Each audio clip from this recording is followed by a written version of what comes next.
तो आज सभी भक्तों का बहुत बहुत स्वागत है।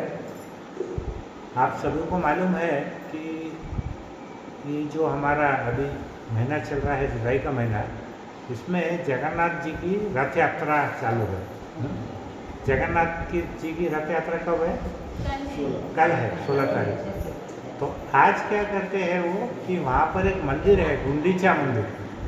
तो गुंडीचा मंदिर की साफ सफाई करते हैं, तो उसको बोलते हैं गुंडीचा मार्जन। तो क्या करते हैं, जगन्नाथपुरी से जगन्नाथ भगवान को लेकर के करीब करीब कितने भक्त आते हैं यात्रा में? रथ यात्रा में कितने भक्त हैं मालूम आपको? कितने? करीब करीब 25 लाख भक्त रहते हैं। कितने? 25 लाख भक्त रहते हैं। और यात्रा कितने किलोमीटर की है? सिर्फ 3 किलोमीटर। अब 3 किलोमीटर में 25 लाख लोग बैठेंगे कैसा? ये भी मुश्किल है। लेकिन देखिए, वो जो रथ यात्रा है ये सैकड़ों सालों से चली आ रही, और वहाँ पर मतलब जगन्नाथपुरी में इतना बड़ा ये महोत्सव है कि पूरे भारत से और विश्व के कई प्रदेशों से भी लोग वहाँ पर जगन्नाथ रथ यात्रा में आते हैं। तो अभी हम क्या करेंगे, पहले थोड़ा सा जगन्नाथ रथ यात्रा का क्या महत्व है। अभी क्या होता है, देखिए, अभी कोई बैंड बाजा जा रहा है, उसके पीछे पीछे कोई तो अभी फोटो चल रही, लोग नाच रहे, माता जी लोग भी डांस कर रहे हैं, प्रभु जी भी डांस कर रहे हैं, लेकिन वो कौन है, क्या है, उसका क्या महत्व है, आपको मालूम नहीं है। हाँ, कोई तो भी हम यात्रा में जाते हैं। अभी जैसे पंडरीची यात्रा है तुकाराम जी की, बहुत जो पुराने लोग हैं उनको शायद मालूम है कि पंडरीनाथ कौन है, तुकाराम जी कौन है। नए पीढ़ी के बच्चों को मालूम नहीं है पंडरीनाथ क्या है, तुकाराम, उनको कहानी भी नहीं मालूम कि उनकी कहानी क्या है। तो हमारा क्या कर्तव्य है, हमने आने वाले बच्चों को, आने वाली पीढ़ी को हमने समझाना है कि ये सब क्या चल रहा है इतने सालों से, तो ये सब करने का क्या लाभ है, ये क्यों करना चाहिए, ये हमको बताना है। तो क्या होता है कि हमको जो अच्छी बातें हैं उसको बार बार बताना पड़ता है। बुरी बात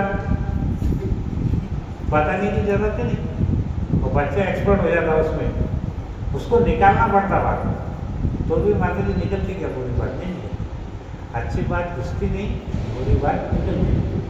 तो हमको क्या करना है, हर साल जो ये रथ यात्रा होते रहती है उसके बारे में हम थोड़ा सा इसके बारे में चर्चा करेंगे कि जगन्नाथ जी की रथ यात्रा क्या है।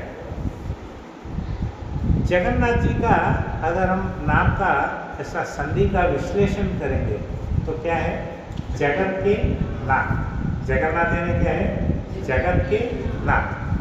तो जगत के नाथ मतलब कैसा? जो पूरे ब्रह्मांड के नाथ है, मतलब ब्रह्मांड के देवता है, वो कौन है? जगन्नाथ है। तो पूरे संसार के स्वामी वो है जगन्नाथ। तो ये कैसा है, केवल एक ये उत्सव नहीं है, बल्कि जो हमारे हरे कृष्णा का जो गौड़ी मठ है उसका परंपरा का बहुत ही एक गूढ़ आध्यात्मिक रहस्य है, बहुत ही सीक्रेट है, गुपित, मराठीत काय म्हणतो, गुपित रहस्य आहे। तर तो गुपित रहस्य म्हणजे काय आहे ते आपल्याला समजायचं, करेक्ट? तो इसका जो वर्णन है अनेक शास्त्रों में और पुराणों में किया गया है। ऐसा नहीं है कि कोई भी प्रभु जी आके कोई तो कथा बोल दिए, चलो कल से उसका महोत्सव चालू कर दिया, ऐसा नहीं। अभी हम जो भी यहाँ पर करते हैं वो शास्त्रों में, पुराणों में उसका वर्णन है। तो यहाँ पे स्कंद पुराण, एक पुराण क्या है, जैसे अलग अलग पुराण है, स्कंद पुराण है, पद्म पुराण है, गरुड़ पुराण है, ऐसे अलग अलग पुराणों में इसका वर्णन है जो कि लाखों साल पहले लिखे हैं। उसमें स्कंद पुराण में क्या वर्णन है कि पुरुषोत्तम महात्म्य में जगन्नाथ धाम, भगवान जगन्नाथ की महिमा और रथ यात्रा का उसमें पूरा डिटेल में वर्णन कि ये यात्रा क्यों रहती है, कैसे रहती है, इसका पूरा वर्णन है उसमें। इसमें अगर हम बोलेंगे महात्मा गांधी का वर्णन है क्या, तो नहीं है। अगर हम बोलेंगे कोई नेता का वर्णन है क्या, तो नहीं है। कोई राजा का वर्णन है क्या, नहीं। उस समय जो राजा भक्त थे उसको हम क्या बोलते थे, राजर्षि। राजा और ऋषि उनका वर्णन। राजर्षि बोले तो कौन, परीक्षित महाराज, युधिष्ठिर महाराज। यहाँ पे हमारी कथा में आएंगे इंद्रद्युम्न महाराज। ये सब कैसे है, राजर्षि है, ये ऋषि भी है, राजा होते हुए भी इनका मन कैसा है, संत महात्मा के जैसा। इसका वर्णन उसमें किया गया। यहाँ पर शास्त्रों में स्कंद पुराण में एक बहुत ही अच्छा श्लोक है। सिर्फ इस श्लोक की जानकारी होने के कारण हर साल 25 लाख लोग आते हैं, बता दो। सिर्फ ये श्लोक इसका प्रमाण है। क्या है, रथस्थम वामनम दृष्ट्वा पुनर्जन्म न विद्यते। क्या मतलब, रथस्थम वामनम दृष्ट्वा, रथ पर बैठे हुए जो जगन्नाथ जी है उनका दृष्टि गोचर होने से या उनकी दृष्टि देखने से, उनको देखने से पुनर्जन्म न विद्यते, तुम्हारा पुनर्जन्म नहीं होता है। अभी पुनर्जन्म किसको लेने का बहुत मजा है। इधर खाड़ी के अंदर युद्ध चालू है, रोज बहुत बोले बोल रहे हैं, रूस और यूक्रेन लड़ रहे हैं, इधर हमारे अमेरिका इजराइल लड़ रहे हैं। अभी पैसा तो भी हमारी गवर्नमेंट अच्छी है करके बंद, नहीं तो अभी डीजल 200 रुपये लीटर, पेट्रोल 250 रुपये लीटर ऐसा होता था, जो पाकिस्तान में चल रहे। खाने को कुछ नहीं है, आदमी सस्ते, चीज़ें महंगी। तो पुनर्जन्म न विद्यते मतलब क्या है कि जो श्रद्धापूर्वक रथ पर विराजमान भगवान के दर्शन करता है, सिर्फ भगवान जा रहे हैं रथ पे, अगर कोई क्या करता है उनके दर्शन करता है, उसके लिए पुनर्जन्म का बंधन समाप्त हो जाता है।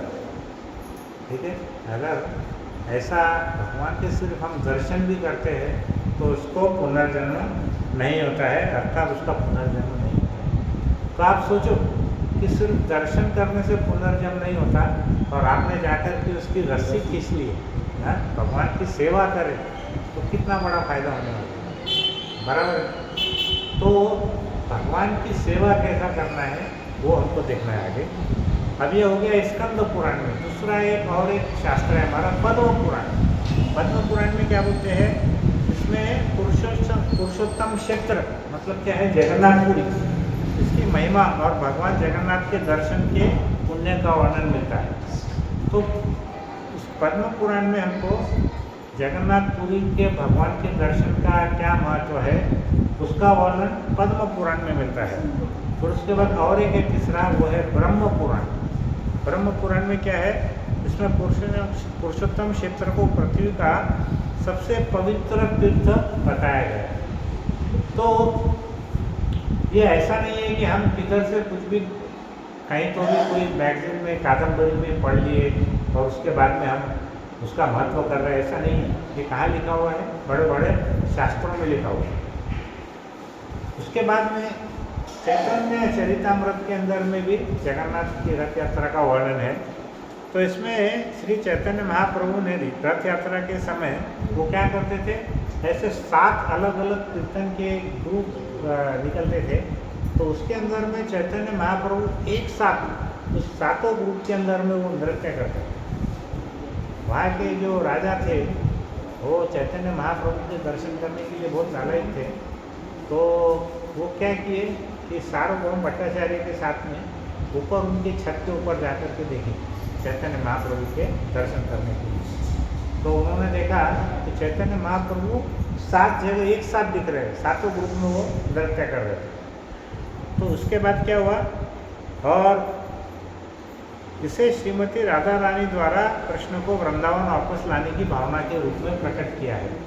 तो क्या हो रहा है कि पूरा जो रथ यात्रा है उसका महत्व ऐसा है कि जगन्नाथपुरी के मंदिर से गुंडीचा के मंदिर में भगवान को रथ को लेकर के आना।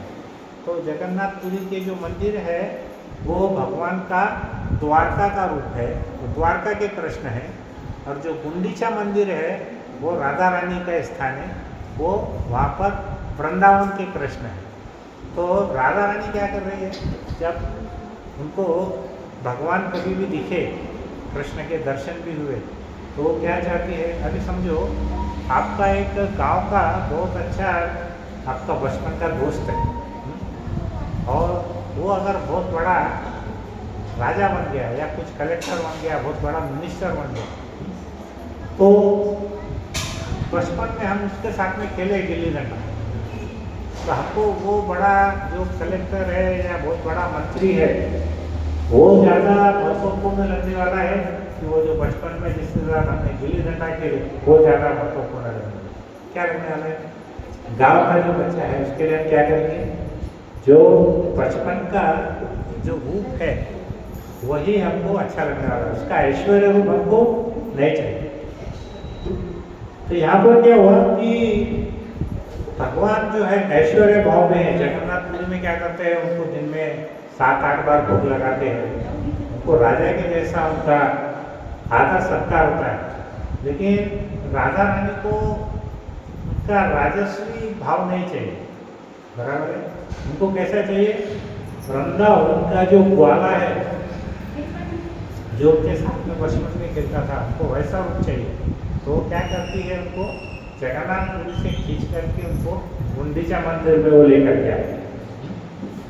तो अभी आप देखेंगे विश्व में जितने भी मंदिर है प्रभु जी, उसमें क्या होता है, जब कोई भी उत्सव रहता है तो भगवान का जो ओरिजिनल मूलभूत जो उनका अर्च विग्रह रहता है या जो उनकी मूर्ति रहती है उसको कभी भी लेकर के नहीं जाते। क्या करते हैं, एक छोटा उनका कोई उत्सव मूर्ति बोलते हैं, जैसे उनका कोई मूर्ति 15 फीट का 10 फीट का है, तो उनका जो उत्सव मूर्ति छोटा रहता है 1 फीट का, देखिए उसको उठा करके कंधे पे लेके जाते हैं पालकी, बराबर। विश्व में कहीं पर भी ऐसा कोई मंदिर नहीं है, ऐसी कोई जगह नहीं है कि जहाँ पर भगवान के वास्तविक अर्च विग्रह को लेकर के जाते हैं। तो वो स्थान है पूरे विश्व में सिर्फ एक, वो है जगन्नाथ। आप देखें ना प्रभु, कितने बड़े बड़े भगवान के जो अर्च विग्रह है उसमें जगन्नाथ जी और किसके किसके विग्रह, वहाँ जगन्नाथ जी के साथ में कौन कौन रहता है, भगवान जी और उनकी बहन और रहती है सुभद्रा में। उसको बहुत सारे पंडे और वो शबर लोग उसको ऐसा करके कोई झूला झूला के लेके जाते हैं और उसको रथ के ऊपर में विराजमान करते हैं। तो सबसे बड़ी बात क्या है कि केवल जगन्नाथपुरी एक ही ऐसा धाम है जहाँ पर भगवान की जो मूर्ति है, ओरिजिनल जो अर्च विग्रह है, उसको वास्तव में उठा करके रथ पे विराजमान करते हैं। बाकी हम किधर भी जाएंगे ना तो छोटे छोटे मूर्ति रहते हैं, 1 फीट के 1.5 फीट के, उसको बोलते हैं उत्सव मूर्ति। तो उत्सव मूर्ति को लेके जाते हैं, लेकिन जगन्नाथपुरी में भगवान के ओरिजिनल वास्तविक अर्च विग्रह को लेकर के जाते हैं। तो भगवान क्या करते हैं, स्वयं अपने भक्तों के बीच आते हैं। अभी देखिए, हम अगर थोड़े बीमार हो गए तो हम किसके पास जाते हैं, डॉक्टर के जाते हैं। कोणाला खोकला झाला, काहीतरी झालं, पोट दुखतोय, थोडीफार मार लागली, आपण कुठे जातो, डॉक्टर। पण समजा खूपच आजारी झालं, आता आपल्याला उठता येत नाही, चालता येत नाही, तर काय, डॉक्टर तुमच्या घरी येतो, बरोबर है। तो हम थोड़ा अगर बीमार होंगे तो हम डॉक्टर के पास जाएंगे, लेकिन हम अभी बहुत ही बीमार हो गए, हमको उठना नहीं आता, चलना नहीं आता, फिर क्या है, डॉक्टर को आना पड़ता है हमारे घर। तो वैसे ही अभी कलयुग के अंदर में सब व्यक्ति जरूरत से ज़्यादा बीमार, हर एक व्यक्ति बीमार है। तो क्या हो रहा है, वो मंदिर में जा रहे हैं, तो डॉक्टर जो है जगन्नाथ जी डॉक्टर के रूप में बाहर आ रहे हैं उसको दर्शन देने के, समझ में आएगा। तो भगवान इतने दयालु है, इतने कृपालु है कि वो क्या करते हैं, स्वयं डॉक्टर बन करके वो बाहर आते हैं दूसरों का इलाज ठीक करने के। तो जो लोग सोचते हैं कि अरे वो जगन्नाथ जी के मंदिर में बहुत भीड़ है, उधर तो हम जा नहीं सकते, वहाँ पर और एक बात है प्रभु जी, सभी को अंदर जाने की अनुमति नहीं है, सिर्फ हिंदुओं को अलाउड है। इंदिरा गांधी एक बार वहाँ पे अंदर जाने के लिए कोशिश की, तो इंदिरा गांधी को उधर मना कर दी, जबकि उस टाइम की हमारी प्रधानमंत्री थी, पंच प्रधानमंत्री। क्यों? क्योंकि वो हिंदू नहीं थी। तो ऐसे कितने लोग हैं कि उन लोगों को, जो विदेशी लोग हैं, उनको भी अंदर नहीं जाने देते। क्यों? क्योंकि वो गाय का मांस खाते हैं, इसलिए उनको अंदर नहीं जाने देते। तो क्या करते हैं भगवान, क्या करते हैं, जो लोग अंदर नहीं, ये तो ठीक है, लेकिन बहुत सारे ऐसे लोग हैं जिनको लगता है अरे इतनी भीड़ में 4 घंटे 3 घंटे लगेंगे, हम नहीं जाएंगे। तो वो क्या करते हैं, दर्शन की इच्छा नहीं रहती उनकी जाने की, तो भगवान इतने दयालु कि वो खुद बाहर आके उनको दर्शन देते हैं। तो समझ में आया, जगन्नाथ जी क्यों आते हैं बाहर दर्शन देने। अब जगन्नाथ जी के देखो खास बात, देखो उनकी आंखें देखो कितनी बड़ी बड़ी आंखें। तो फिर क्या होता है, जब वो बाहर आते हैं ना, तो मान के चलो मैं कहीं पे छुप गया, मेरे को ऐसा लगता है कि अरे कोई मेरे को देखना नहीं, लेकिन भगवान की जो बड़ी बड़ी आंखें हैं वो क्या करती है, सबको देखती है, कौन आया है इधर दर्शन लेने के लिए। हाँ, इसलिए भगवान की आंखें भी कैसी है, बड़ी बड़ी आंखें। तो जगन्नाथ जी कैसे हमारे आध्यात्मिक डॉक्टर है, ये भगवान की असीम करुणा है। तो जो मंदिर नहीं आते उनके पास भगवान स्वयं पहुंच जाते हैं। जैसे जब हम बहुत बीमार रहते हैं, हम डॉक्टर के पास नहीं जा सकते, और डॉक्टर खुद हमारे घर पे आ जाते हैं। दूसरा क्या है, रथ को खींचना, ये क्या है, भगवान की सेवा का अवसर है। अभी मैंने बताया कि जो एक श्लोक था, वो श्लोक के हिसाब से जो रथ पर बैठे हुए भगवान के सिर्फ दर्शन भी कर लेता है, तो उसको पुनर्जन्म नहीं लेना पड़ता। अभी देखो कितने बड़े बड़े सन्यासी, योगी, कितने बड़े बड़े भक्त, कोई 16 माला कर रहे, कोई 64 माला कर रहे, तो भी उनको कोई शाश्वती नहीं है कि हम भगवान के वैकुंठ धाम जाएंगे। लेकिन वो क्या बोलते हैं, अगर हम जगन्नाथ जी के रथ को, अगर खाली जगन्नाथ जी के रथ के दर्शन कर लिए, उनका हमने रस्सी खींच लिए, तो हमारा पुनर्जन्म नहीं होने वाला है। तो कहाँ जाने वाले, पुनर्जन्म सिर्फ एक ही कंडीशन पे नहीं होता, जब हम भगवत धाम जाते हैं, भगवान के धाम जाएंगे तो ये पुनर्जन्म नहीं होगा। अगर हम स्वर्ग लोक भी गए तो क्या होने वाला है, स्वर्ग लोक में हमारे जितने पुण्य है, उतने पुण्य हमारे जैसे जितने रहेंगे, उतने साल हम स्वर्ग लोक में रहेंगे। जैसे हमारे पुण्य खत्म होंगे, वापस वो पृथ्वी पे हमको देखने वाले, समझ में आएंगे। तो जो स्वर्ग लोक है वो शाश्वत नहीं है, वो है ना टेम्पररी है, परमानेंट नहीं। लेकिन भगवान का जो धाम है वो कैसा है, वो शाश्वत है। तो यहाँ पर रथ को खींचना, ये क्या है, भगवान की सेवा का अवसर है। और भगवान जगन्नाथ जी के श्री मंदिर से गुंडीचा मंदिर, ये गुंडीचा किसका नाम है, मैं कहानी बताऊंगा आगे, वो राजा इंद्रद्युम्न की पत्नी का नाम है, तो हम आगे चर्चा करेंगे। तो उनका नाम पे ये गुंडीचा मंदिर लेके जाते हैं। तो ये कैसा है, जैसे द्वारका से वृंदावन की ओर श्री कृष्ण को लेकर जाने का प्रतीक है। तो भगवान को क्या कर रहे हैं, उनको बोल रहे हैं कि देखो तुम्हारे पास बहुत पैसा है, तुम बहुत बड़े राजा है, वो सब हटो, वो हमारे कुछ काम का नहीं है। हाँ, हमको क्या चाहिए, हमको भगवान वृंदावन के जो रूप में भोले भाले कृष्ण थे, जो बांसुरी बजाते थे, हमको वो चाहिए। ऐसे तुम्हारे जो तुम इतने बड़े बड़े अलंकार पहने हैं, सोने के आभूषण पहने हैं, वो हमको नहीं चाहिए। उसके बाद श्री चैतन्य महाप्रभु रथ यात्रा के समय अत्यंत भावपूर्वक नृत्य करते थे। तो चैतन्य महाप्रभु जो 500 साल पहले आए, वो कौन थे, स्वयं कृष्ण थे, लेकिन उन्होंने रूप कैसा धारण किया था, भक्त का। मतलब वो उन्होंने सिखाया विश्व को कि भगवान की भक्ति कैसे करनी चाहिए। तो उनका बाहर से वो कैसे दिखते थे, वो भगवान जगन्नाथ का जो रथ था उसके सामने नृत्य करते थे। कई बार ऐसा होता था कि भगवान जगन्नाथ का जो रथ है वो रुक जाता था एक ही जगह पर, तो जब उसको चैतन्य महाप्रभु आकर के धक्का देते थे तो ही वो चलता था, नहीं तो कितने कितने घंटे तक वहाँ पर जो रथ है वो भगवान का रथ वहीं पर ही खड़ा रहता। लेकिन आंतरिक भाव उनका क्या था, अंदर से उनका श्री राधा रानी के प्रेम का वो अनुभव करते थे। बाहर से वो कैसे थे, नृत्य करते थे, लेकिन अंदर से उनका भाव था राधा रानी का। हमको ये मालूम करना था कि राधा रानी को मेरे से कितना प्रेम है, और प्रेम अगर मेरे से होता है तो उसकी जो भावना है वो कैसी आती है। जैसे आपको हमने गुलाब जामुन दिए, गुलाब जामुन को हमने एक शीशे की बॉटल में डाल दिया और हमने तुमको बोले कि देखो गुलाब जामुन म्हणजे खूप जास्त गोड असतो, खूप स्वादिष्ट असतो, त्याचा कलर असा असतो, त्याच्यात रस असतो, तुम्ही किती सांगितलं तरी तुम्हाला कळणार आहे का? नाही. तुम्हाला फक्त ते तिथे बॉटल आहे त्याच्यातनं बाहेर काढून तुम्हाला एक दिलं तर तुम्हाला कळणार चांगलं आहे. तसंच भगवंताचं, भगवंत राधा रानी के विरह के अंदर में उनको ये मालूम नहीं पड़ा कि राधा रानी मेरे बिना कैसा जिंदा रहती है, कैसा उनको लगता है।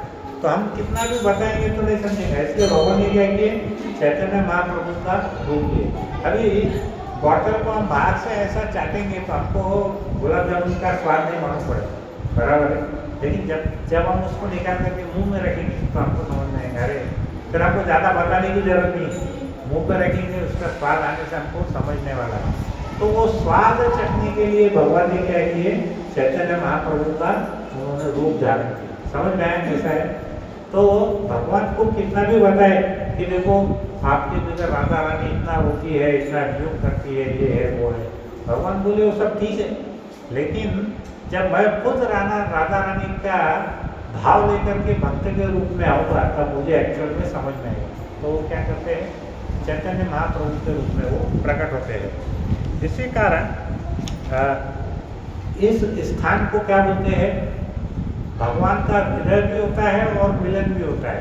विरह क्यों है कि भगवान जगन्नाथ जी उधर है और गुंडीचा मंदिर इधर है, मतलब जगन्नाथ जी मंदिर में है, राधा रानी गुंडीचा में है। और मिलन क्यों बोलते हैं, जब भगवान रथ यात्रा में बैठ के गुंडीचा मंदिर आती है तो दोनों का मिलन होता है। अब सवाल ये है कि रथ यात्रा में हमको भाग लेने से क्या फायदा होने वाला है, ठीक है। अभी हम कलियुग के सब घिसे पिटे लोग हैं, हमको हर जगह पे हमारा क्या फायदा है, हमारा क्या फायदा है, बराबर। किसको भी तुम काम पे रखो, कुछ रखो, वो पहले बोलता है मला पगार कितने देना, आपके क्या क्या देना क्या जाएगी। तो सबको क्या है, हमको फायदा क्या है वो हमको समझना है। यदि कोई व्यक्ति श्रद्धापूर्वक भगवान जगन्नाथ के दर्शन करता है, समझ लो ऐसा रथ यात्रा जा रही है, रथ जा रहे हैं, तो पहला हम क्या है, भगवान के दर्शन करते हैं। दूसरा काम क्या है, रस्सी खींचते हैं, अगर वो भगवान की रस्सी खींचता है। तीसरा क्या है, हरिनाम संकीर्तन करता है। हरिनाम संकीर्तन क्या है, हरे कृष्णा कृष्णा कृष्णा हरे हरे, हरे राम राम राम हरे हरे। वहाँ पे क्या बोलते हैं, जगन्नाथ स्वामी नयन पदगान। तो वो बहुत अच्छा एक सुंदर भजन करते हुए जाते हैं और बहुत नृत्य करते हैं। तो वो हरिनाम संकीर्तन करते हैं, फिर उसके बाद क्या करते हैं, भगवान का महाप्रसाद लेते हैं, ठीक है, वो एक काम करते हैं। और वो क्या करते हैं, भगवान की यात्रा का स्मरण करते हैं। तो मालूम है एक्चुअल में क्या होता है कि ये जो साइंस है कि हमको भगवान का जगन्नाथ जी की रथ यात्रा के बाद हमारा पुनर्जन्म नहीं होता, उसके पीछे कारण ये है कि अगर हम एक बार भगवान की रथ यात्रा अगर हम वहाँ पर उपस्थित रहते हैं तो जब हमारी मृत्यु आती है तो क्या होता है, भगवान क्या बोलते हैं, अंतकाले च मामेव स्मरणता कलेवरम, मतलब मेरे को जो अंतकाल में जो याद आता है, मेरा अगला जो जन्म है वैसा ही बनता है। अगर कोई व्यक्ति अपनी पत्नी की याद करेगा तो अगले जन्म में वो स्त्री बनेगी, बराबर। अगर पत्नी पति की याद करेगी या उसके लड़के की याद करेगी तो वो अगले जन्म में पुरुष बनने वाली है। लेकिन अगर जगन्नाथ जी की रथ यात्रा में हम एक बार भी हाथ से रस्सी खींचते हैं या हम भगवान का दर्शन करते हैं तो क्या होता है, अंतकाल के समय में हमको वही रथ यात्रा का स्मरण होता है। तो रथ यात्रा का स्मरण होने से क्या होता है, हम भगवान के बारे में ध्यान करते हैं, सोचते हैं, इसलिए हमको पुनर्जन्म नहीं होता। जैसे हमने पहले भी एक बार कहानी बताए थे, हजामिल की कहानी बताए थे। है, वो बहुत ही ज़्यादा, उसमें बहुत सारे व्यसन थे उसमें, लेकिन उसके 10वें लड़के का नाम था नारायण। तो मृत्यु के पहले जब उसको यमदूत लेने को आया तो उसने बहुत ही उसके बेटे की याद में नारायण नारायण बोला, तो क्या हो गया, विष्णुदूत आ गया। तो विष्णुदूत ने यमदूतों को बोला तुम्हें परत जा, तो आमच्या क्लाइंट है आम्ही घेऊन जातो, ऐसा बोल करके क्या हुआ, यमदूत वापस चले गए और विष्णुदूत अजामिल को लेकर के चले, बराबर है। लेकिन अजामिल के बहुत ही पहले के कुछ अच्छे पुण्य कर्म थे, इसलिए उसके मुख से आखिरी में ऐसे शब्द निकले।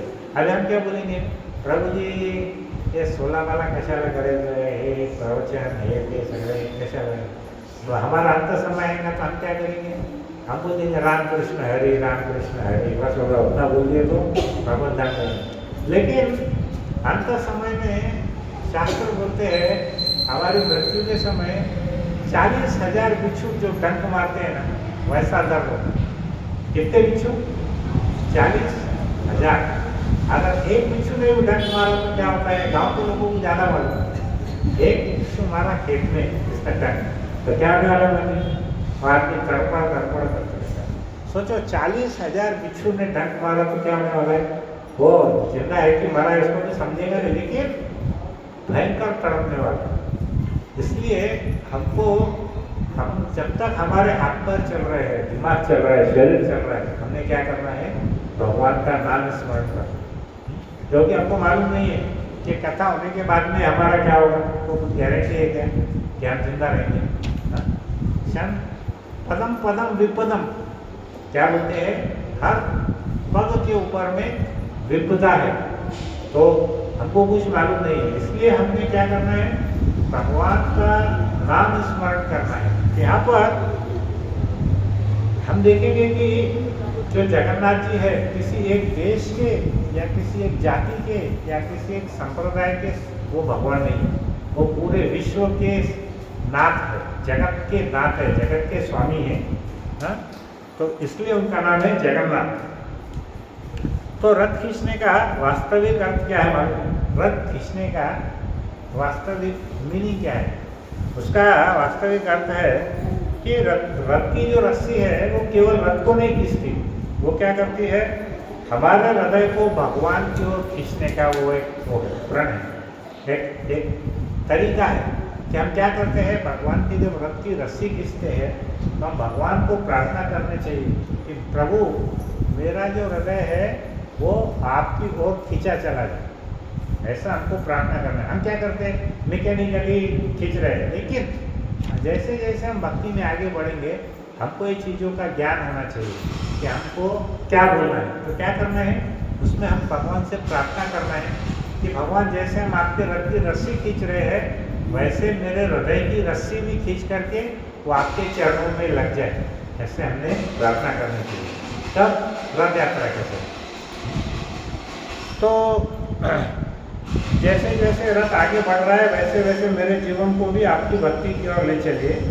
तो भगवान की बड़ी बड़ी जो आँखें हैं, इतनी बड़ी, वो क्या संदेश देती है, भगवान की आँखें वो ये संदेश देती है कि मैं प्रत्येक जीव को देख रहा हूँ, कोई भी ऐसा मत समझो कि मैं तुमको नहीं देख रहा हूँ, इसलिए मैंने अलग से रूप लिया बड़ी बड़ी आँखों को, और उसकी प्रतीक्षा कर रहा हूँ।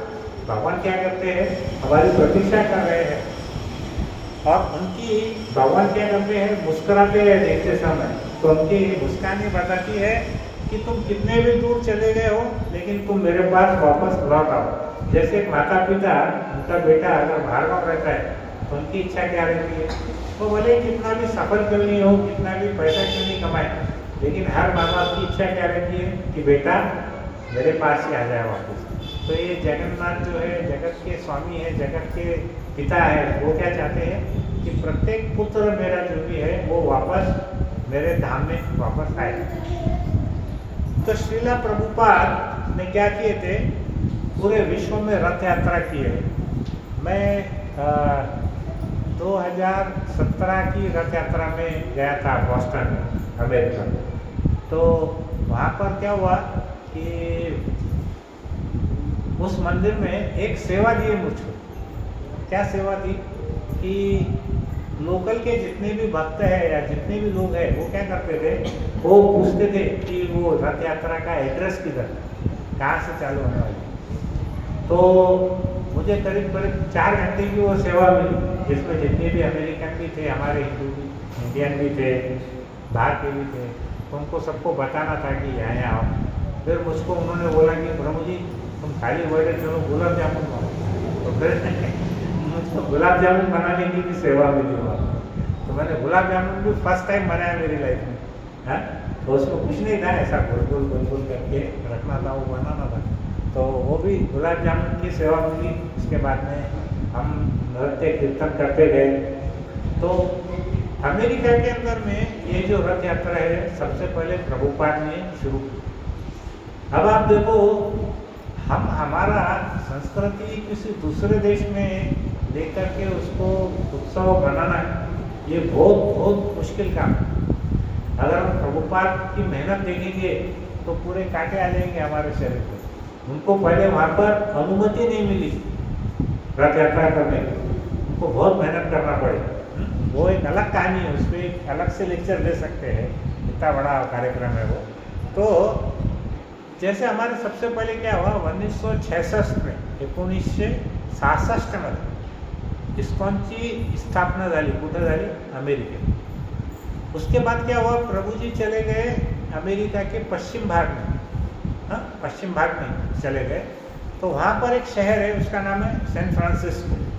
वो शहर में जब गए प्रभुपाद, तो विश्व की सबसे पहले भारत के बाहर जो रथ यात्रा हुई वो सैन फ्रांसिस्को में हुई, और वो हुई 1967 में, 1 साल के बाद। और यहाँ पर आज विश्व के सैकड़ों नगरों में रथ यात्रा निकलती है। अभी आपको मालूम है कितने पूरे विश्व में कितने जगह निकलती है रथ यात्रा, हजारों हजारों जगह पर रथ यात्रा निकलती है। और वहाँ पर चैतन्य महाप्रभु ने क्या करे थे, भविष्यवाणी किए थे, जिसका वर्णन कहाँ पे है, चैतन्य भागवत में है। चैतन्य महाप्रभु ने भविष्यवाणी क्या किए थे, उनके अंत्य खंड में 4.126 में है, पृथ्वी ते आचे यत नगरादि ग्राम सर्वत्र प्रचार हुए मोराना।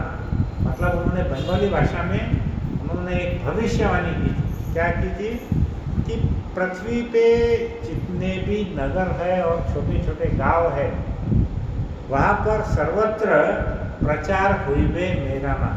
मतलब जो भगवान का नाम है वो सब जगह पे उनका प्रचार होने वाला है। ये उन्होंने पहले 500 साल पहले भविष्यवाणी की। तो पृथ्वी पे जितने भी नगर और गांव है उन सभी स्थानों पर मेरे नाम का प्रचार होगा। मतलब क्या, हरिनाम संकीर्तन का प्रचार होगा। तो स्कंद पुराण के उत्कल खंड में ये लिखा हुआ है कि भगवान के दशावतार का दर्शन से प्राप्त होने वाला लाभ, भगवान के जो 10 अलग अलग अवतार है उसके आप दर्शन करने के लिए अगर 10 दिशा में गए और इतनी मेहनत करेंगे, उसका जो तुमको लाभ मिलने वाला है उतना ही लाभ सिर्फ एकमात्र जगन्नाथ भगवान के दर्शन से प्राप्त होगा। तो हमको 10 दिशाओं में जाके भगवान के 10 अवतार के दर्शन करने की जरूरत नहीं है। अगर हम सिर्फ जगन्नाथ जी जाते हैं और जगन्नाथपुरी में भगवान के दर्शन करते हैं, तो भगवान के जो 10 अवतार थे अलग अलग, वो 10 अवतार का जो पुण्य है वो एक ही बार हमको मिलने वाला है। तो कलयुग के जो हमारे भगवान है वो है जगन्नाथ जी। तो भगवान जगन्नाथ जी को जब हम पहली बार देखते हैं तो हमको उनका रूप बड़ा अलग नहीं लगता है, थोड़ा विचित्र रूप लगता है। अभी कृष्ण कैसा है, मस्त बांसुरी बजा रहे, पूरा श्रृंगार के एकदम सुंदर, और उनका मुख एकदम अलग दिखता है। लेकिन हम जब जगन्नाथ जी के दर्शन देखते हैं तो हम क्या देखते हैं, उनका ऐसा गोल मटोल मुँह है, आंखें गोल गोल है, और हाथ पैर नहीं है, सर ऐसा नीचे धंसा हुआ है ना, और उंगलियां नहीं है, लंबे लंबे हाथ नहीं है, पैर नहीं है। और उनका ये रूप श्री कृष्ण से पूरा भिन्न है, जिसमें कृष्ण हमको पहले कैसा दिखते हैं, बांसुरी बजाते हुए दिखते हैं। लेकिन यहाँ पे कोई बांसुरी है क्या, जगन्नाथ जी के मूर्ति में कोई बांसुरी नहीं है। तो किंतु भगवान जगन्नाथ जी का ये रूप दिव्य सौंदर्य की पराकाष्ठा है और यह रूप अत्यंत गुह्य एवं आनंद का भंडार माना जाता है। मतलब ये जो रूप है भगवान का, इसके पीछे एक कथा है, ऐसा रूप क्यों है। और भगवान श्री कृष्ण के लकड़ी से गढ़े इस रूप की पूजा उड़ीसा के जगन्नाथ मंदिर में सदियों से चली आ रही है। अगर आप उड़ीसा जाएंगे ना प्रभु जी, तो जगन्नाथपुरी और आसपास में वो सबके सब लोग जगन्नाथ जी के इतने दीवाने हैं, मतलब वहाँ पे, कि वो सिवाय जगन्नाथ जी के दूसरी कोई बात ही नहीं करते। वहाँ का जो होटल वाला है उससे भी बात करो, वो भी बहुत जगन्नाथ जी का फैन रहेगा। छोटे से छोटा आदमी, बड़े से बड़ा आदमी, जितने भी लोग हैं वहाँ पे, वो सब जगन्नाथ जी के उस रूप की बहुत दिल से पूजा करते हैं। तो वैसा यहाँ पे है। अब हम थोड़ा सा कथा सुनेंगे कि ये जो कथा मैंने आपको 1 या 2 साल पहले बोली थी, लेकिन कल रथ यात्रा है, तो इस अवसर पर हम वापस से एक छोटी सी कथा वापस से सुनने का प्रयास करेंगे। तो क्या हुआ, ये कथा है सतयुग। सतयुग के बाद में क्या आता है? त्रेतायुग। त्रेतायुग के बाद में द्वापर, द्वापर के बाद में कलयुग, है ना। तो सतयुग की बात है, एक सूर्यवंशी राजा थे, उनका नाम था महाराजा इंद्रद्युम्न। क्या नाम था? इंद्रद्युम्न। वो अवंतीपुर के राजा थे। उस समय का जो अवंतीपुर था वो आज का क्या है? उज्जैन। कहाँ के राजा थे? उज्जैन के राजा थे, जो इंदौर के पास में है, उज्जैन। एक दिन क्या हुआ, उनकी सभा में एक साधु आया, और साधु ने क्या किया, एक वहाँ पर भगवान नील माधव के सौंदर्य की वो प्रशंसा करने लगा। पहले क्या होता था, राजा भी बहुत बड़े वस्त्र रहते थे, तो वो क्या किया, साधु आकर के उसने राजा के समक्ष भगवान नील माधव की उसने उसका वर्णन किया। नील माधव यानी क्या है? कृष्ण का जो रंग है वो कैसा है? नीला। तो वो जो नील माधव भगवान की उसने बहुत ही तारीफ किया, प्रशंसा की, और उनके जो सुंदरता है और उनके जो गुणों का वो वर्णन करने लगा। तो क्या हुआ कि राजा के मन में नील माधव के दर्शन की लालसा जगी, बहुत तीव्र उत्कंठा आ गई कि मुझे भी नील माधव के दर्शन करना है। इसका एक उदाहरण देखिए, जब कृष्ण की पहली पत्नी, क्या नाम है उनका? रुक्मिणी जी, है ना। रुक्मिणी जी के सभा में नारद जी आते थे, और नारद जी जब आते थे तो उन्होंने क्या किया, भगवान कृष्ण का वर्णन किया, उनके सौंदर्य का, उनकी वीरता का, उनके सद्गुणों का। तो उससे क्या हुआ, रुक्मिणी जी इतनी प्रभावित हो गई कि उन्होंने एक खत लिखा और एक ब्राह्मण को भेजा, और क्या बोला कि आप मुझे यहाँ से उठा करके भगा कर ले जाओ। क्यों? क्योंकि उनका जो भाई था रुक्मी, वो नहीं चाहता था कि कृष्ण से उनका विवाह हो, लेकिन रुक्मिणी ने मन ही मन में भगवान को अपना पति मान लिया था। तो यहाँ पर भी क्या हुआ, राजा के मन में भगवान नील माधव की प्रतिमा का दर्शन करने की बहुत ही तीव्र लालसा जागी कि मैं कैसा भी करके नील माधव के दर्शन करना चाहता हूँ। तो राजा ने क्या किया, अगले दिन सभा बुलाया, और उनके जितने भी ब्राह्मण थे उन सब ब्राह्मणों को बुलाया, और उनको बोला कि तुम चारों दिशाओं में जाओ और ढूंढ करके लाओ, कि पता करो कि नील माधव भगवान है किधर। अब ऐसा नहीं है कि वो जो साधु आया उसने मन से कुछ तो भी कहानी बोला, ऐसा नहीं रहता था उस वक्त। वो जो भी बोलते थे साधु पुरुष, वो चीज़ वास्तव में रहती थी, उन पर इतना विश्वास भी रहता था। तो क्या हुआ, जितने भी उनके पुरोहित थे सब अलग अलग दिशा में चले गए, लेकिन उनका जो एक राज पुरोहित था उसका नाम था विद्यापति। तो जो विद्यापति है वो बाकी तो जितने भी पुरोहित थे सब निराश होकर के वापस आ गए, लेकिन ये जो विद्यापति था उसके मन में एक विश्वास था, दृढ़ विश्वास था कि मैं भगवान को बराबर ढूंढ के लाऊंगा। तो क्या हुआ, जब वो उड़ीसा चला गया वहाँ पर, तो जगन्नाथपुरी के पास में एक आदिवासी के जंगल में वो गया और वहाँ पर उसको सफलता मिली। तो क्या हुआ, वहाँ पर उनकी भेंट हुई शबर जाति के लोगों से। शबर जाति के लोग बोले तो एक्चुअली वो लोग का क्या काम है, वो लोग सुअर पालते हैं, लेकिन भगवान इतने कृपालु है कि वो उनको भी सेवा का अवसर देते हैं। तो जो शबर जाति का जो मुखिया था वो क्या करता था, पास की एक पहाड़ी में, उसके घर के पास में एक पहाड़ी थी, वो बहुत ही चुपचाप वहाँ जाता था और भगवान नील माधव के दर्शन करके आता था। तो ये जो हमारा राजपुरोहित है विद्यापति, इसको पता चल गया कि यहाँ का जो मुखिया है वो क्या करता है, भगवान नील माधव के दर्शन इसको मिलते हैं। तो इसने क्या किया, उससे विनती की कि आप भी मुझे दर्शन करो। हालांकि मुखिया चाहता नहीं था कि मेरे अलावा और किसी के दर्शन हो, उसको डर था कि कहीं नील माधव वहाँ से चले जाएंगे छोड़कर, तो दूसरे किसी को ले जाता नहीं था। लेकिन ये जो विद्यापति था, ये राजपुरोहित था, इसने बहुत विनती किया कि अरे आप मुखिया जी मेरे को लेकर के चलो, मुझे नील माधव के दर्शन करना है। तो उसने बोला कि ठीक है, मैं उसको वहाँ पर मैं लेकर के जाऊँगा, लेकिन मेरी एक शर्त है। बोले क्या शर्त है, मैं तुम्हारी आंखों पर पट्टी बांध कर चलेगी। तो उसने क्या किया, उस विद्यापति के आंखों पर पट्टी बांधी और बोला कि अब चलो मेरे साथ। लेकिन विद्यापति भी राजपुरोहित था, बड़ा होशियार था। उसने क्या किया, उसके दोनों हाथों में सरसों के बीज लिए और सरसों के बीज लेते ऐसा डालते डालते वो चुपचाप चला गया वहाँ पे दर्शन करने। उसने नील माधव के दर्शन किए, उसकी भगवान की सुंदरता देख करके और इतना सुंदर जंगल देख करके वो इतना मंत्रमुग्ध हो गया। और उसने क्या किया, दर्शन करने के बाद ही वो दूसरे दिन ही वो अपने राजा के पास अवंतीपुर उज्जैन के लिए वो निकल पड़ा।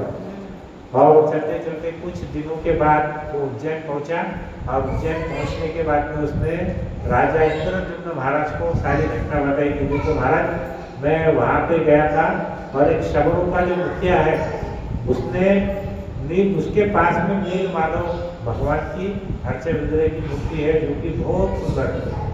तो राजा तो बहुत ही प्रसन्न हो गया। उसने क्या किया, अगले दिन ही उसकी पूरी सेना को आदेश दिया कि चलो सब अभी बिना रुके वहाँ पर हमको उस उड़ीसा के क्षेत्र में जाना है। वो क्या करे, सब राजा और उसके सैनिक उस उड़ीसा के क्षेत्र में गए। इसने क्या किया,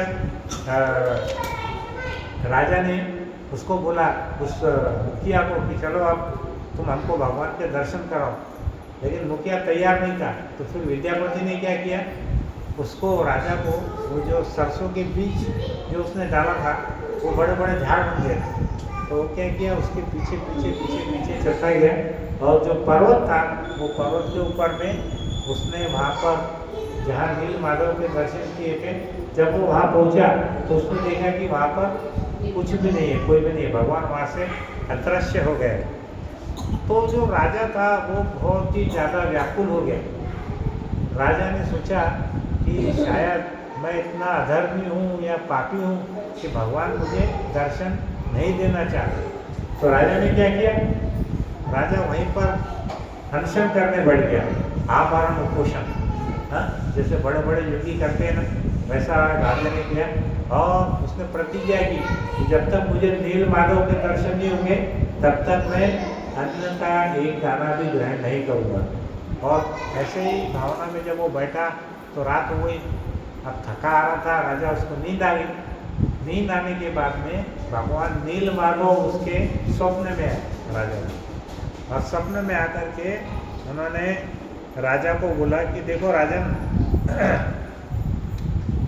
तुम मेरे लिए पुरी में नीली पहाड़ियों पर एक विशाल मंदिर बनाओ। मेरे लिए तुमको एक मंदिर बनाना पड़ेगा। वहाँ तुम मुझे नील माधव के रूप में नहीं, बल्कि तुम मुझे कैसा देखोगे, तुम मुझे लकड़ी से बने एक अत्यंत विशेष रूप में मेरे दर्शन करोगे। तो मैं जो यहाँ पर जो मेरा अर्चे विग्रह है वैसा नहीं रहेगा, वो काय का बना हुआ रहेगा, लकड़ी का बना हुआ। ऐसा उन्होंने उसको बोला राजा को। तो राजा क्या हुआ, उसके बाद भगवान ने महाराज इंद्रद्युम्न से कहा कि कुछ दिनों के पश्चात तुम जाएंगे ना जगन्नाथपुरी, तो वहाँ पर एक समुद्र है, वहाँ समुद्र में तुमको ऐसे लकड़ी का बहुत बड़ा एक गट्ठा मिलने वाला है। इसको क्या बोलते हैं मराठी में? लाकूडाचा लॉक, इंग्लिश में हम लॉक बोलते हैं, गट्ठा बोलते हैं, मराठी में भी गट्ठा ही बोलेंगे। बहुत बड़ा लकड़ी का ऐसा, हाँ लाकूड नाही, एकच लाकूड पण खूप मोठा, त्याला मराठीत काय म्हणणार? मोटा लाकूड। तो उसको राजा को बहुत बड़ा ऐसा लकड़ी का वो तो पीस मिलने वाला है वहाँ पे। तो उसको हिंदी में बोलते हैं लट्ठा, बोलते हैं बड़ा लट्ठा लकड़ी का, वो तैरता हुआ मिलेगा। फिर राजा ने तो क्या हुआ, राजा को ऐसा उन्होंने बोला, तो राजा ने पहले पूछा कि अरे भाई आप जो बोल रहे हैं लकड़ी का ये मिलेगा कहाँ? तो बोले आपके समुद्र में बहता हुआ मिलने वाला है। तो राजा ने क्या किया, उसके जितने भी प्रजा थी, सैनिक थे, सबको बोला कि जाओ देखो समुद्र इतना बड़ा है, लेकिन तुम देखते रहो यहाँ पे कुछ बड़ा ऐसा लकड़ी का टुकड़ा मिलने वाला है क्या? तो जब उसके सैनिकों ने देखा कि बहुत बड़ा लकड़ी का ऐसा गट्ठा तैर रहा है, तो राजा ने क्या किया, वो तैरता हुआ जो लकड़ी का गट्ठा है उसको सैनिकों की मदद से, हाथियों की मदद से उसको बाहर निकाला। और बाहर निकालने के बाद में राजा ने क्या किया, जो देवताओं के शिल्पकार है उनका नाम क्या है? विश्वकर्मा। तो उनको विश्वकर्मा जी को आह्वान किया और क्या बोला कि आप यहाँ पर आकर के ये हमारे लिए इस जो लकड़ी है उसका तुम मूर्तियाँ बना, ऐसा प्रभु का आदेश है मेरे को। तो वो जो शिल्पकार थे वो वहाँ पर आ गए, लेकिन एकदम 5-10 मिनट बोल सकते लोग, 5-10 मिनट बोलेंगे, फिर अगला बचा हुआ हम अगले इसमें कवर करेंगे। तो उन्होंने क्या किया कि एक शर्त रखी। शर्त क्या थी? उन्होंने बोला देखो मेरे को ये जो भी मैं मूर्ति बनाऊंगा उसमें मुझे 21 दिन लगने वाले हैं, लेकिन मेरी शर्त क्या है कि मुझे एक अलग से कमरा दिया जाए और 21 दिन तक कोई भी व्यक्ति मेरे इस कमरे के अंदर में प्रवेश नहीं करना चाहिए, ऐसा उसकी शर्त है।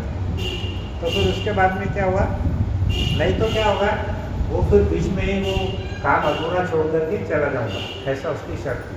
अब राजा तो बहुत उत्साहित था, बोला कि ठीक है विश्वकर्मा जी आप जैसा बोलेंगे वैसा ही होगा। तो राजा ने क्या किया, उसको एक अलग से बहुत बड़ा कमरा दीजिए, बोला आप यहाँ पर आपका कार्य कीजिए। तो विश्वकर्मा जी ने क्या किया, उस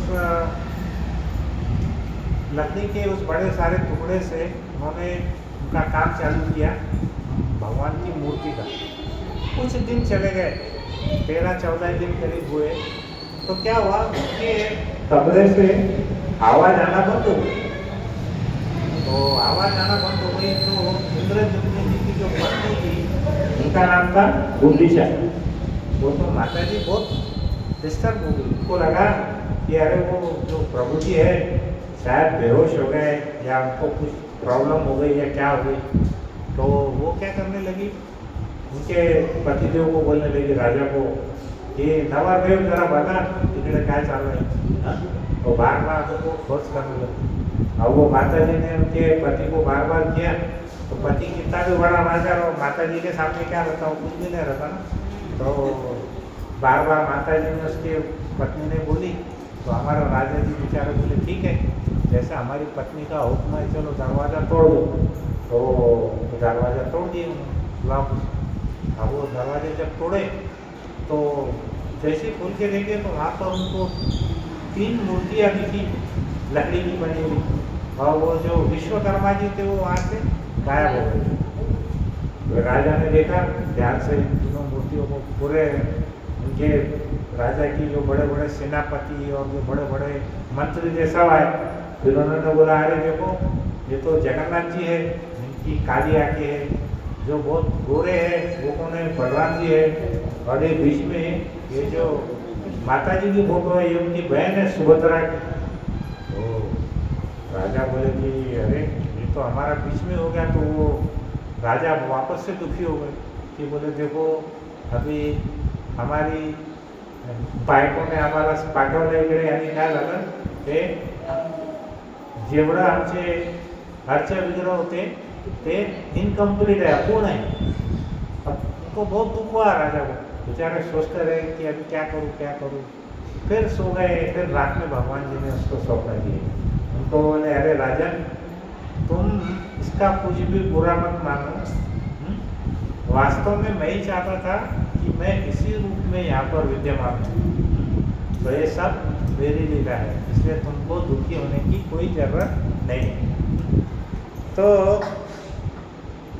भगवान के प्रति इंद्रद्युम्न और शिल्पी के हृदय में भगवान के प्रति सच्ची आसक्ति और प्रेम के कारण इन अधूरी मूर्ति में भी भगवान प्रकट होने के लिए तैयार हो। और उन्होंने क्या किया, वास्तव में भगवान जगन्नाथ क्या है, श्री कृष्ण के उस भाव को प्रकट करते हैं जिसमें श्री राधा रानी के विरह भाव में है। विरह के कारण श्री कृष्ण का रूप परिवर्तित हो जाता है और वो है जगन्नाथ। मतलब जब भगवान बहुत ही विरह के भाव में रहते हैं, राधा रानी के भाव में रहते हैं, तब उनका रूप बन जाता है जगन्नाथ जी, ऐसा शास्त्रों में वर्णन है। तो एक समय क्या हुआ कि द्वारका में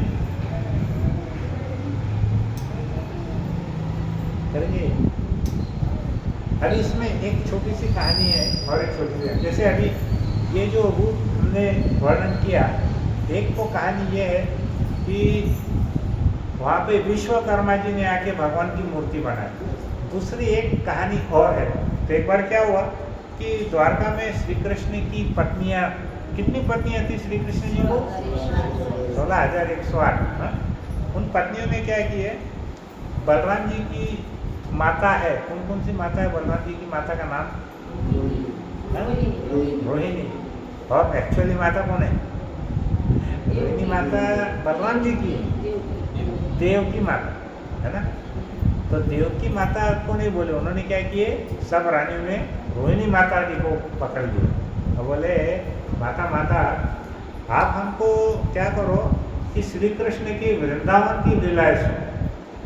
अब ये जो रानियाँ थी उनको क्यों लगा ये कहानियाँ सुनने के लिए, तो क्या होता था मालूम, जब कृष्ण भगवान अपनी पत्नियों के साथ में रात में सोते थे, उनको नींद नहीं आती थी।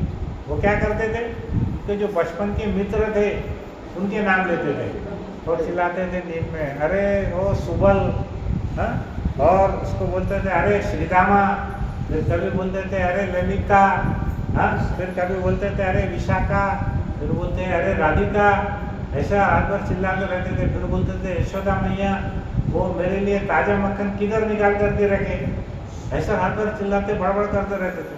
अब नेचुरल ना, अपना आदमी अगर रात भर ऐसा रोज चिल्लाएंगा तो उसकी पत्नी को लगेंगे कि किसके बारे में बोल रहा भाई, अभी छोड़ करके अभी 70, 80, 100 साल हो गए उनको, उसके बाद में रात भर ऐसे चिल्ला रहे। तो वो क्या हुआ, सबके सब बहुत चिंतित हो गई कि भाई अरे ये किसका नाम ले रहे हैं, ये क्या कहानी है। मतलब अगर हम 100 साल के बाद भी किसी का नाम ले रहे हैं तो वो व्यक्ति से इनको कितना प्रेम होगा, ऐसा वो सोचने लगे। तो सब रानियाँ मिल गई एक साथ, उन्होंने क्या किया, रोहिणी माता को पकड़ा और रोहिणी माता से विनती की, माता आप तो वृंदावन में हमारे कृष्ण के साथ थी, तो आप हमको पूरी कहानियाँ बताओ क्या है। तो रोहिणी माता ने सोचा कि देखो कृष्ण और बलराम के सामने उनकी कथा नहीं बताओ, बराबर है, उससे क्या होने वाला है, वो भी वो भाव में बह जाएंगे। तो उन्होंने सोचा कि जब कृष्ण और बलराम यहाँ पर नहीं रहेंगे तो उसी समय मैं ये कहानियाँ बताऊँ। तो उन्होंने क्या किया, एक बहुत बड़ा विशाल रूम, अब आप सोचो 16,108 रानियों के लिए कितना बड़ा कक्ष लगेगा, एक बहुत बड़ा कक्ष लिया उन्होंने। और उसके अंदर में क्या हुआ, रोहिणी माता ने उनको कहानियाँ बोली, लेकिन उनको भरोसा नहीं था कृष्ण बलराम। पहरेदार के रूप में क्या किया, उनकी जो बहन थी सुभद्रा, उसको खड़े कर दिया, बोला कि देखो तुम यहाँ पे पहरा दो और कृष्ण और बलराम को अंदर नहीं आने देना। अब क्या हुआ कि जब वो रोहिणी माता कथा चालू की बोलना, तो सब लोग इतने ज़्यादा कथा सुनने में मग्न हो गए कि सुभद्रा जो थी वो भूल गई कि मैं पहरेदार हूँ। उसको भी ऐसी बड़ी बड़ी उसकी आंखें हो गई, वो सोचने लगी अरे वाह वाह क्या क्या कथा है। उसी समय क्या हो गया, ये हमारे दोनों कृष्ण बलराम घूमते भागते आ गए। वो भी आकर के उस द्वार के पास खड़े हो गए।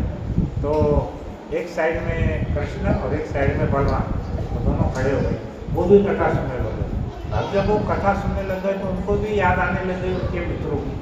तो उनके भी जो आंखें हैं ऐसी बड़ी बड़ी हो गई और कथा से इतना रोमांचित हो गए कि उनके शरीर के अंदर में ऐसे अलग अलग भाव उत्पन्न होने लगे। उनका शरीर है वो धड़ अंदर चला गया, उनके हाथ पैर गायब हो गए, उनकी आंखें सुनने के कारण ऐसी बड़ी बड़ी हो गई। तो उस प्रकार वो जो तीनों थे वहाँ पर, वो तीनों भी क्या बन गए, कृष्ण बलराम और सुभद्रा बन गए। तो उनका जो वास्तविक रूप है, जो जगन्नाथ जी के कृष्ण बलराम और सुभद्रा के रूप में उसका रूप वैसा ही बन गया। ऐसी ये दूसरी कथा है जिसका शास्त्रों में वर्णन है। तो उन्होंने वहाँ पर सभी रानियाँ को ये सब बता दिया और उसके बाद में उनके जो हाथ पैर शरीर में प्रविष्ट हो गए। और आज हमें जो जगन्नाथपुरी में दोनों का रूप दिखाई देता है वो यही है। तो ये जो भगवान के रूप है इसकी दो कहानियाँ हैं। पहली कहानी कौन सी है, तो राजा को स्वप्न आता है, वो विश्वकर्मा जी को बोलते हैं कि इनकी मूर्ति बनाओ, और वो 21 दिनों की उनकी जो शर्त है वो पूरी नहीं होती है तो क्या होता है, वो अधूरी मूर्ति छोड़ के जाते हैं। ये एक कहानी। और दूसरी कहानी क्या है कि जितने भी रानियाँ थी कृष्ण की, वो जब भगवान की कथा सुनना चाहती थी तब क्या हुआ कि कृष्ण बलराम और सुभद्रा मैया तीनों भी पे खड़े होकर के अपनी जब ये कहानी सुनने लगे तो विस्मय और रोमांच के कारण उनकी आंखें बड़ी बड़ी हो गई, शरीर अंदर धस गए।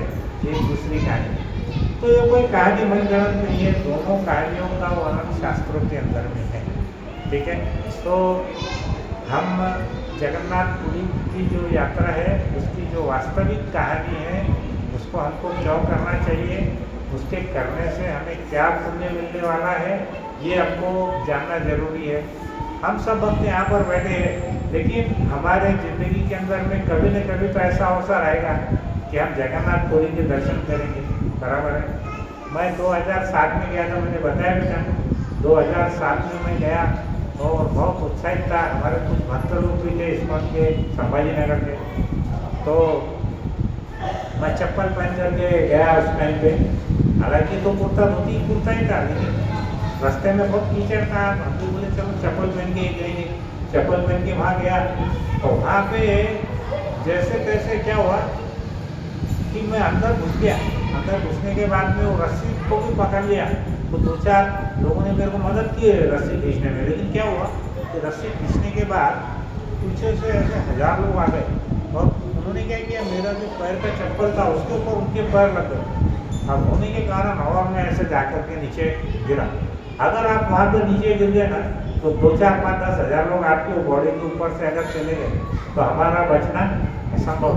लेकिन वहाँ पर SRPF, CRPF, पूरे पुलिस के सैनिक इतने बड़े वहाँ तैनात थे कि जैसे ही मैं नीचे गिरा एक पुलिस वाले ने आकर के मुझको पकड़ लिया और पकड़ के मुझको साइड में किया। तो मैं सोचता हूँ कि वो पुलिस वाले के रूप में शायद भगवान जी आकर के हमको बचाएंगे, क्योंकि वो जो सीन है वो हम बता नहीं सकते।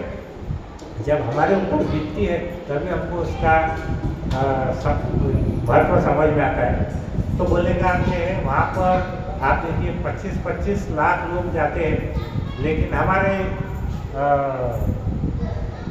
स्नान होता है अपना, उसको क्या बोलते हैं, कुंभ का मेला। अभी देखो चमत्कार है कि नहीं, कुंभ के मेले में करोड़ों लोग स्नान किए। बराबर है। किसी को भी कोरोना हुआ क्या? करोड़ों लोगों ने स्नान किए, किसी को भी कोरोना हुआ क्या? नहीं हुआ।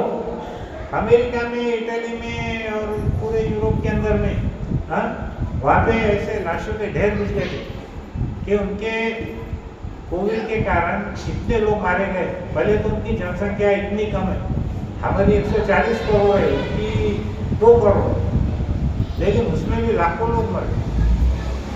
तो ये जो हमारी आस्था है, जो हमारे यहाँ पे भगवान है, ये वास्तव में हमारे देश में विराजमान है। अरे आप लोग जगन्नाथपुरी यात्रा में शायद ही हमको सुनने में आया, आज तक तो मैंने तो नहीं सुना कि किसी व्यक्ति की यात्रा में रथ खींचने से मृत्यु हो या फिर किसी की कुंभ के मेले में मृत्यु हो। जबकि कई दूसरे धर्मों के अंदर में छोटे मोटे उनके जो यात्रा होती है उसके अंदर में कई लोग मारे गए, लेकिन सनातन धर्म में ऐसा अभी तक हुआ नहीं है। सबसे बड़ा आश्चर्य तो कोविड का है, बहुत बड़ा आश्चर्य है। आप सोचो 40-50 करोड़ लोग उसके अंदर स्नान किए। आपका मेडिकल साइंस प्रूव कर सकता है क्या प्रभु जी कि ऐसा पॉसिबल है क्या? क्योंकि कोरोना के लिए हमारे मुंह पे पट्टी बांध के हम घूम रहे थे उस टाइम, लेकिन वहाँ 50 करोड़ 40 करोड़ लोग स्नान किए और किसको भी कोरोना नहीं हुआ। तो ये कैसा है? हमारी श्रद्धा का चमत्कार है।